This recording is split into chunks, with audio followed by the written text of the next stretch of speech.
আমরা কবরের কাছে যাই না, কিন্তু কবর আমাদেরকে প্রত্যেকটা সময় ডাকাডাকি করে, বিশেষ করে 4টা ডাক কবর আমাদেরকে দেয়। এর মধ্যে 1 নাম্বার কবর বলেন আনা বাইতুল গুরবা,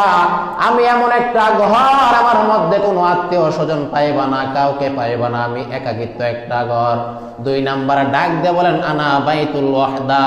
আমি হলাম একাকিত্ব ঘর, আমি কবরের মধ্যে কোনো বিছানা নাই, আমি কবরের মধ্যে কোনো বাতি নাই, আমি কবরের মধ্যে শীতের সময় কোনো কম্বল নাই,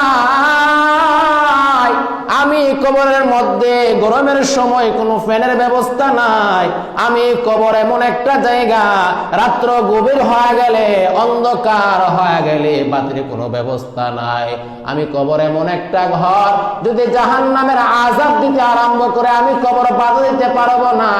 আমি কবরটা হলাম এমন একটা একাকিত্ব ঘর। সুতরাং যদি আসতে চাও বুঝে শুনে আসতে হবে। 3 নাম্বার কবর ডাক দিয়ে বলেন আনা বাইতুদ দুদ, আমি হলাম পোকামাকড়ের ঘর, সাবধান, পোকামাকড়ের ঘরে যদি আসতে চাও বুঝে শুনে আসবা,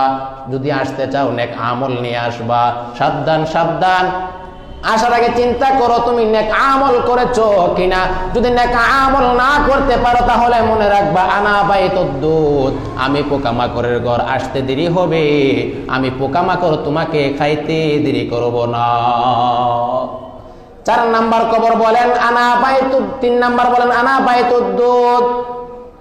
4 নাম্বার বলেন আনা বাইতুত তুরাব, আমি হলাম মাটির ঘর, আমি হলাম মাটির ঘর, এমন একটা মাটির ঘর,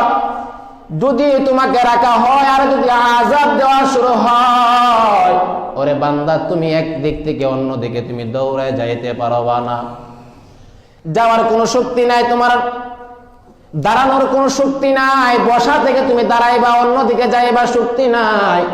ও বান্দা, আমি এমন একটা ঘর, এজন্যে আসার আগে বুঝে শুনে আসবা তুমি কি নেক আমল নিয়ে এসেছো নাকি তুমি গুনার কাজ করে এসেছো। যদি নেক আমল নিয়ে আসতে পারো রে বান্দা, আমি তোমার সাথে খারাপ ব্যবহার করব না, আমি তোমার সাথে কোনোদিন অন্যায় ব্যবহার করব না। আল্লাহর রাসূল বলেন যদি নেক আমল নিয়ে আসতে পারো তাহলে তোমার কবরটা কেমন হবে,